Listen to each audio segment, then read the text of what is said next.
Nigeria, and welcome to Aside Hot right here on Active Citizens. My name is Ifoma Oji, your host for today, and I'm being joined in the studio by two beautiful women. By my left hand side, I have the rose flower Sharon and then Chupu. Good afternoon, Sharon. Good afternoon. How are you doing? I'm very well. How are you? Beautiful. Oh, you too. You do look beautiful. Thank you. And on my right hand side, I have a beauty. I can equally call her maybe like sunset. Sunflower. Genevieve Keke. Good afternoon. Good afternoon. How are you doing this afternoon? I'm fine, and you? Good. Thank you. Likewise, you. So good, to be honest. All right, let's move straight to the stories making rounds on social media. A video making rounds on social media captures a passionate moment in the House of Representatives where lawmaker Bello El-Rufai seen criticizing the idea of attending a dinner with the First Lady, Senator Oluremi Tinubu, at a time he described as not suitable for the celebration. El-Rufai stated that Nigerians are facing economic hardship and insecurity, and that public officials should be leading by example, not by attending what he called lavish dinner. But before we go into this particular video, this particular story, over the weekend the president released his nominees for the ambassadors, the people that will be representing Nigeria in the global world. And out of the 109 nations we have worldwide, the president have nominated or sent a list to the Senate, and the numbers are there are about 32 of them, and one of them is Mokri, and we have there are a lot of controversies surrounding his nomination. Now this is the same Reno Mokri that came out one time on social media to state clearly that he will never work for the present government, and we could see clearly him singing praises of the president. Now we equally have Fanny Kayode, who kind of in a way insulted the journalist that was actually interviewing him. But we'll take a quick look at that video, and when we come back, we have a more robust conversation on the nomination. Let's take a look. I'm saying this on live TV. What? No, put that thing down. Let me address. What type of stupid question is that? What type of stupid question is that? Bankrolling who? Do you know who you are talking to? I will not take any questions from this man. What type of insulting question is that? Which bankroll? To do what? Who can give me money for anything? Who do you think you are talking to? I'm sorry, sir. Bankroll what? Go and report yourself to your publisher. Bankroll what? Please don't insult me here. Okay, I don't want to take any questions from this man. Very stupid. I could see from your face before you got here how stupid you are. Don't ever talk to me like that. Who do you think you are talking to? Bankroll who? You think that I'm one of those ones you'll be from who? From how? When? Where? How? You have a small mind. Very small mind. Don't judge me by your own standards. I've been in politics since 1990. I'm not one of these politicians you think will just come. I've been locked up how many times by this government? Suffered. I've been persecuted. Unlike most of the politicians you follow for brown envelope. You. Don't ever judge me by that standard. I spend, I don't take. And I'm not a poor man. I've never been and I will never be. Bankroll how? Don't ever suggest that to me. I think he got his language. I'm sorry, that was deeply insulting. I don't often get annoyed in press conferences. I've been doing this type of thing for many, many years. Don't you ever make that kind of suggestion to me. Sorry, sir. Thank you, sir, for your time, sir. Bankroll who? A former minister? A lawyer? Sorry, sir. He got his language. Sorry, sir. Don't ever try that with me again. No. Don't, please. You see me well. Don't ever. All right? I have a short fuse. Okay? Sorry. Don't. Sorry, sir. Try it with others. Don't. I won't just say right now. I will hit you hard. Don't. And if anybody sent you to ask that question and gave you brand new, go and tell them you got more than they bargained for to do it. Sorry, sir. Very rude. It's not the standard of daily trust at all. And I will report you to your publisher. Thank you. Sorry, sir. Any other questions? No, That's okay, sir. So Imagine that. So sorry, sir. Somebody has been on the road for how long? You are coming to talk about that. Sorry, sir. Very stupid. You guys should wait, please.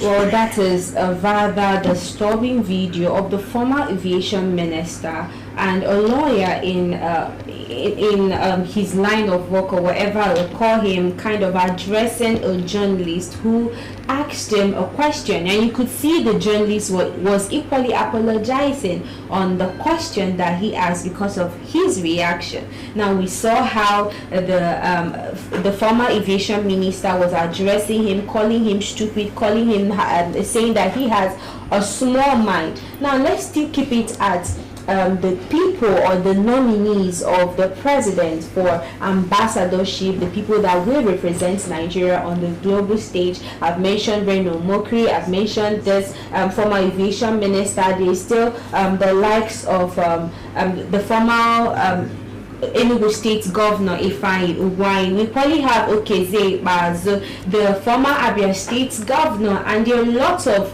controversies still surrounding him and many more. So I just want to get your take, Sharon, on these particular nominees for the president. See if these nominees are individuals of particular concern. Some people will say, you know, Nigeria was designated as a country of particular concern, so sending them over to go and represent Nigeria, but they somehow are individuals of particular concern. Your take? I don't know if that's the topic we're discussing today, but since you brought it up, I think that it's a rather interesting list. I think that, like a lot of people also said, the president did not, pick that as something, did not pick or select the people on that list with the international body in mind, seeing that they're ambassadors and they're supposed to represent us outside the shores of this nation. So I just also think the same with other Nigerians. All right, let me get your take on that before we move over to the stories for today.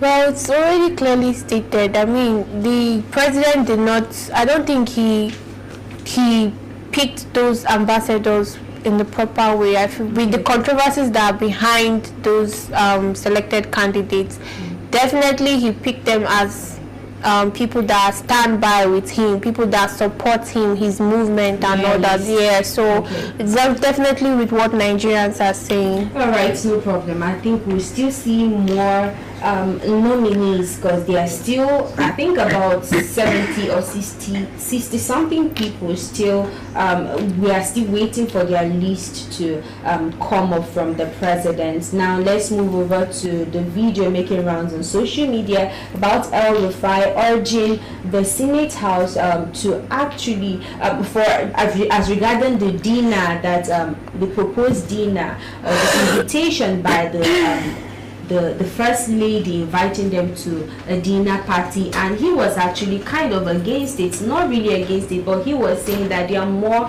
pressing issues, especially insecurity in the land, that it's more like we are insensitive, or the Senate House is kind of insensitive. But I would want us to take a look at that video, and when we come back we have more discussion on that. Not a time for weddings, for events, as you rightly said, for dinners or public. We should show that. Time up, Honorable Rufai. Sir? What? No, sir. I think the reason why I spoke like that, Mr. Speaker, is the passion is enough. You said something that I appreciated, and Honorable Benson said something earlier, and I was at fault. Chagai and I we were joking about something. And then you said this is not a funny matter. It's not. I also would like to implore all of us here. This is not a time for weddings, for events, as you rightly said, for dinners or public. We should show that. Time up, Honorable Rufai. Thank you very much. Thank you, sir. It's a pleasure. Thank you. That video came up when the first lady invited them for the dinner party, and we could see El-Rufai earlier kind of trying to appeal to others to attend the dinner party, and Then the dinner party after some days, that should be during over the weekend, we had the dinner. They had the dinner party amidst the insecurity, when insecurity is ravaging Nigeria. Let's take a look at the video.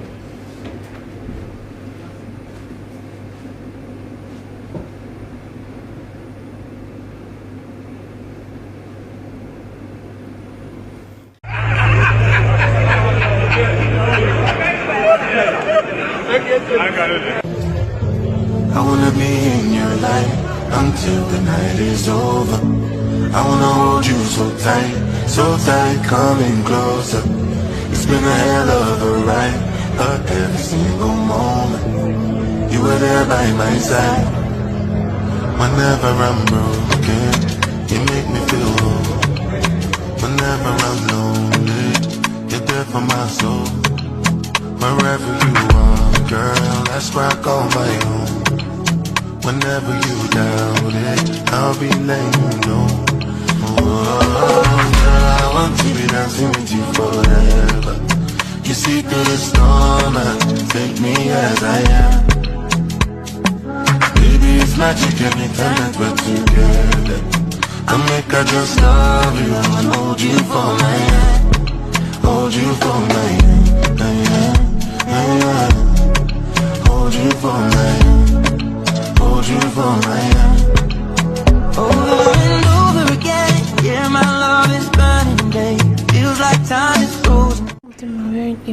Alright, it was more like a Christmas celebration for the House of Assembly, and they had so much fun, and a lot of Nigerians are reacting as regards this particular video. A lot of them are saying that this video is quite insensitive. These are the people that are supposed to be at the helm of affairs. These are the people that are supposed to be raising motions to combat the insecurity in Nigeria. But let me have your take on that, Sharon. I think first off, the time we brought up the invitation, when Senator Akpabio was reading the invitation from the First Lady, and how he said it, how he delivered that. He said that this is an invitation, he said in his words, like a mother inviting her children, and that she's inviting them for a sumptuous meal, and that all of them has to be there. They must come. He even threw in a joke there. And I remember saying on the show that it would be nice to have the press presence during that dinner, so we understand exactly what the tone of the event was. Was it celebratory? Was it a strategic dinner? What conversations were they going to be having? Because it's not all formal or serious issues that are resolved in a formal setting. Sometimes you can see it being resolved in an informal setting. But you see this particular video with what we saw, although it's not, this was just them shaking hands, we didn't really have a complete video. So I would say from that tone, from the song that was playing in the background, it was giving very celebratory, right? It seems it was something they just came together to celebrate and to have a cool time with the First Lady. And I just think, number one, that is so out of place. Number two, of course it's insensitive, but also I think lastly for me, it just shows how troubled or how big the pot of soup we are in as a nation. If we have the Senate behaving like this, having senators having fun when we're hearing people being abducted, people being killed, and this is the disposition. And that video that we played where Bello El-Rufai was talking, raising up that issue, the way and manner in which he was shut down is not the same way and manner which they would approach an issue of the president asking for a loan. It was just very, very, very wrong. All right, now thank you, well said. Now coming to you, Genevieve, I would want to get your entire take on the video about El-Rufai, Bello El-Rufai, urging the Senate House to show empathy for this insecurity in Nigeria, and then we saw the dinner party. I just want to get your take on that. And do you think that this is quite what message do you think it sends to Nigerians when their political elites are kind of attending high-profile dinners? First of all, I keep saying that the Nigerian government are suffering from misplaced priority, and they lack empathy. Because that video, first of all, starting with the video, shows how insensitive that the government is. We might not have a full picture of it. Besides, how do you even expect them to maybe show you everything that is going on there? But with what I saw, I even saw some of the men and the senators wearing the APC cap and APC badges and all that. And me, I'm looking at it, I'm like thinking this thing might be a campaign summit like this, that preparing for 2027 election. That aside, but then you look at the video, you see that they don't care.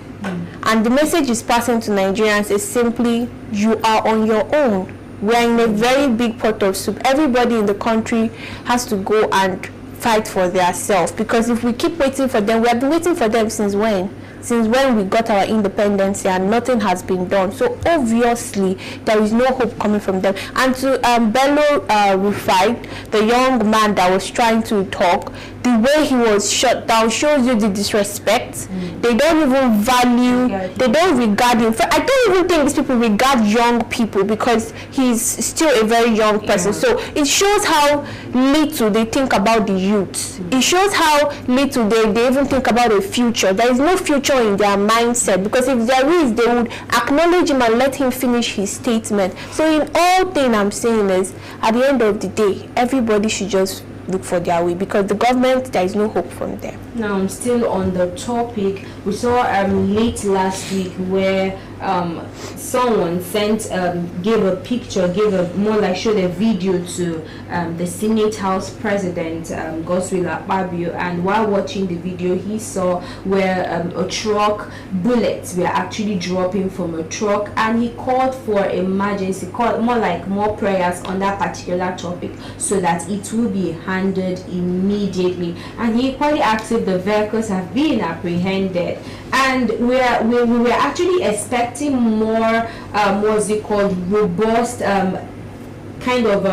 response from the Senate House, making motions to tackle insecurity. And then we saw this dinner party. And I'm just coming to you, the same question I asked Genevieve. What message does this send to Nigerians? It's not sending a new message. It's not something that Nigerians don't already know, that the people who are supposed to care and cater to us absolutely do not. They would rather go and have a good time. They would rather go party, have dinner with the elites, than really care about the lives of people that they are supposed to protect. And I just think that this video just re-echoes what Nigerians already know. I think this video just, it makes it louder. In case you've forgotten, this video will be a very quick reminder that these people, they really no send you. Exactly. But another thing, just like everybody says, or just like the popular saying has it, that the internet does not forget, and I believe this will definitely resurface one day. Now, moving on, President Bola Ahmed Tinubu has approved the establishment of National Tax Policy Implementation Committee, tasked with coordinating the rollout of Nigeria's new tax laws. The committee is chaired by tax expert Joseph Tebwe, who brings over 35 years of experience from both the public and private sectors, including a senior role at KPMG Africa. According to President's statement, the new tax laws are central to Nigeria's economic transformation agenda, promising a fair, transparent and technology-driven taxation system. But many Nigerians are asking, why new taxes now? With the rising cost of living, food inflation, and stagnant wages, citizens fear that additional taxes could deepen existing hardship. Now, I remember when the talk of tax in 2026 came up, a lot of Nigerians were reacting. People were like, is the government not really feeling the pulse of Nigerians? Are they not seeing that there are a lot of poverty, there's a lot of hunger in the land? What is all this? Why is it that there is a lot of disconnect between the government and the people that is being governed? And I'm just going to ask, why does Nigeria need a special committee to implement new tax laws at this time? I'll start with you. Because they are trying to find new ways of extorting from Nigerians. This is their new tactics, new ways. Besides, how are you imposing tax when the minimum wage has not been increased? Yeah. It has not been improved since when my mother started working.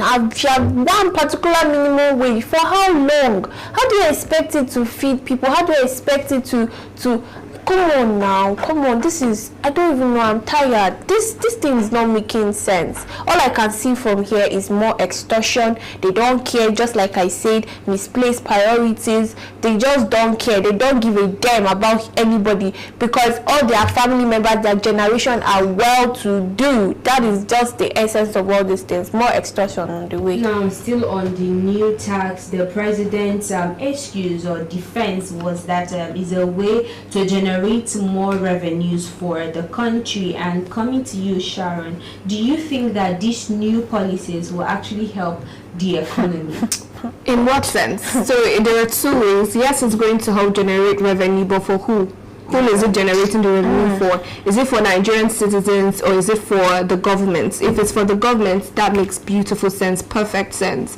That is why we're having, and we asked the question, why are they setting up a committee to look into our taxes? Because that is what matters most to them. It was just recently we were seeing a state of emergency being called on our security institutions, but we are having committees on tax because that's what matters to the government, where to get money from, not for the good of Nigerians, but for their pocket. You were talking about taxes and how it will affect people. How did subsidy removal affect exactly people? What I how did it impact the life of the ordinary Nigerian? So with all of these taxes and committees and all of that, it just shows that they say where a man's treasure is, that's where his heart is. So this is where the heart of the government is.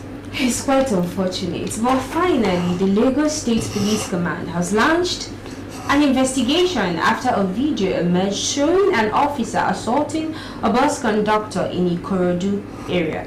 In the disturbing clip, the officer is seen restraining the conductor in a violent manner inside a commercial bus while terrified passengers plead for him to stop. Now the conductor can be heard screaming, "Police, don't kill me." Now the police claim the bus obstructed traffic and that the bus conductor resisted arrest, but the public says the officer's behavior was excessive and dangerous, raising fresh concerns about police brutality, especially against vulnerable ones. Let's take a look. Lift this boy, lift this boy, lift this boy. Okay, lift this boy. You lift this boy. What did they do your son? Lift. See what they do your son. Police people,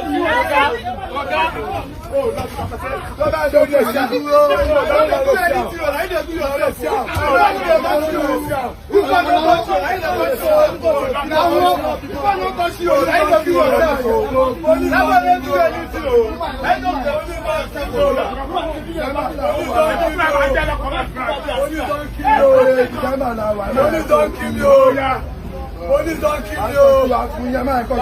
you. That's fine.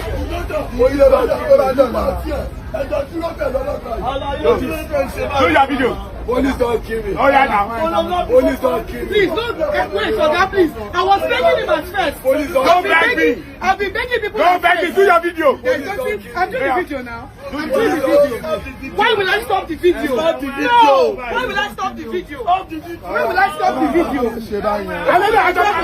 will I stop the video? Why will I stop the video? Tell me why I'm stopping. Who tell you to touch? Please don't touch me. Please don't touch me. Don't stop. Continue, madam.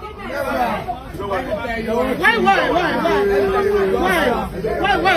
It's to make it more difficult. I don't know if you will see that. Just see that I don't know. I will see you right now. That's quite disturbing. Now, we or Nigerians have been complaining about the constant police brutality. We remember the time of NSAS ended, and it may seem as though we will be, or Nigerians will be taken to the streets again to protest that police should be brought to an end. And I'm just going to ask your entire take on this video because of time. Do you think that the reaction or the level of force used by the police justified the alleged offenses, Sharon? That's the most disgusting thing I'm going to see today, and it is very concerning seeing that it's coming from a uniformed man in the police. So I read up on this story, and I'm seeing that the Commissioner of Police has also called for an investigation into this case, and they've called for the conductor in question to come for questioning and come for investigation. So they will have a look into what happened. And I could hear in that video the woman who was recording saying that she would continue recording, and I'm just going to put it out there again that if not for this recording, if not for this video, it wouldn't have gotten the attention of the Commissioner of Police. This issue would have died down. And to the police authority, if you are watching, this is the most despicable thing that can be associated with your force. The fact that it is not just the Nigerian citizens now that need brain evaluation, but really the people working in your force that needs to be evaluated, because you cannot dehumanize somebody like this in public in the name of arrest, and you are trying to arrest someone who made traffic bad in Ikorodu, Lagos. It just doesn't make sense. I feel like the police force needs a whole lot of training to get to the level where we need them as citizens. Exactly. And now the PRO of police, Benjamin Hundein, over the weekend tweeted on his social media handle that some of you really do have conscience, Sha. You look my media, you look my bio, you look my pin post, and you really think you shouldn't be calling any of the numbers to discuss security concerns or give contributions. You get mine though. Now this particular statement made garnered a lot of reaction, but that aside, it's more like he's trying to appeal to Nigerians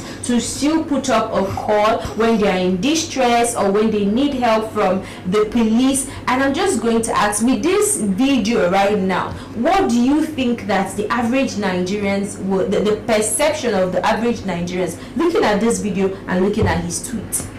Can you see my facial expression? Like, my heart is really beating out. I'm so angry.